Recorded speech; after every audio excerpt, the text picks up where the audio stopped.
paiba-iba rin ang takbo ng isip. So sabi ko, teka, I'm getting bored na sa field of teaching. Iiba naman ako ng trabaho. The opportunity came along. It was an accident. Namasyal lang naman ako kasama ng isang estudyante sa Manila na mag-a-apply ng trabaho. Ang ginawa ko, sabi ko, teka, mag-a-apply din ako. Nakakita ako ng isang urgent fashion designer. Nagkataon na naandun daw ang interviewer. Nagpa-interview ako. Siyempre, nakapasa ako. Why? Siyempre, yung kaalaman ko sa communication at kaunting drawing made it. I was hired and the rest is history. I was assigned in Jeddah, Kingdom of Saudi Arabia as a fashion designer. Pagtatrabaho ko sa Jeddah, I met my wonderful manager, Mr. Bassam Mausa. Siya ay nagkaroon ng 120% trust in me. Naging kanang kamay niya ako sa aming Sabah Boutique, kung tawagin, morning boutique. Ang baon-baon ko noon sa pag-abroad ay ang aking mga karanasan sa field of pageantry. So, doon sa aking pagtuturo sa Western, sa high school and college, may kasabay na sideline na hair and makeup, gowns and barong, at pagtuturo ng talent, choreography, at lahat na. Doon ko na pinag-aralan lahat ang fashion designing. At nasabi ko noon sa sarili ko, napakasarap pala nang hindi ako nagko-compute ng grades. Napakasarap pala na hindi ako nagpe-prepare ng mga examination na papers. Hindi na ako nagpe-prepare ng lesson. Ang sarap. Maligayang-maligaya ako noon. Nawili nga ako eh. Nagkaroon pa kami ng tinatawag na Fashion Innovators Organization na ako naman ay elected Vice President. Marami akong natutunan about human relations, about life, about work. Marami akong natutunan na nakakatulong sa akin hanggang ngayon. Kaya lang naman lumakas ang loob ko, tumibay ang aking loob, ang aking pagkatao ay dahil na sa pag-abroad ko. Pagkatapos ng aking very colorful life as a fashion designer, I have to say masalama, goodbye Jeddah.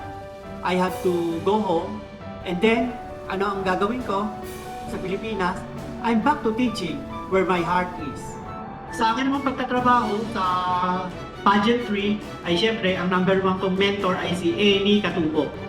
Si Eni ay isang pinakamagaling na fashion, hair, makeup artist sa naik. Doon sa aking ginawang sideline na yan na malaking bagay, ay marami akong na-produce ng mga title holders at mga naging pinatawag na beauty products. As far as Ternate, Maragondon, Magallanes, Manila, lahat yan ay nagkaroon ako ng mga ala-alaga. I remember yung mga suki kong tropang Japan sa Bukal.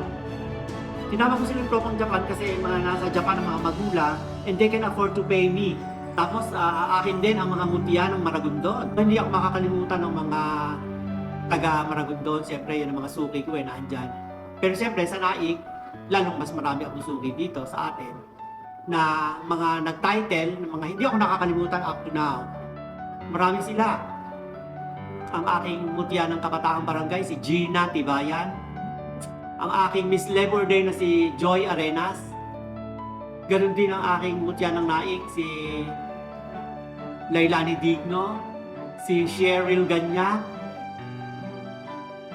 Ganon din, bukod sa mga mutya ng Naik, nagawa rin kami ng ibang mga, dumadayo rin kami sa mga ibang contest, katulad ng pambuong Cavite, Miss Cavite Councilors League, na nanalo si Lailani Digno, kapilidong yan ha. Tapos, dumadayo rin kami sa mga Miss JC's, sabi halos lahat. Naging mahulay ang aking buhay dahil sa mga contest na iyan, na siyang nagbigay sa akin ng lahat ng idea kung paano ako magiging fashion designer, hair and makeup artist, and at the same time, teacher. Siyempre, ang mga masasalamat ko sa lalo sa mga hindi nakakalimot, si Mary Ann Susara, na andyan din ang aking mga iba pang mga estudyante na patuloy na sumusuporta sa akin hanggang ngayon. Nag-care sila, dumadalaw dito, bumibisita, at ako'y kinukumusta ay napakalaking bagay. Mga friends ko rin sila sa Facebook, at ako ay technologically at up to date.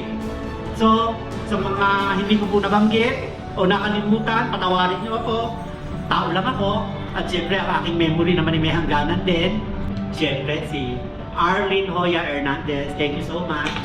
Si Sinet Nazareno, Ninita Nazareno, Leo Joseph Nazareno, Joy Arena, siyempre si Ramil Corpus, si Napi, rin si Mario Alaman, na may-ari na ng isang magazine, at ganoon din siya ay nagpo-produce ng mga film. Si Absalom Ramirez, na isa ng supervisor sa isang ospital sa Long Beach.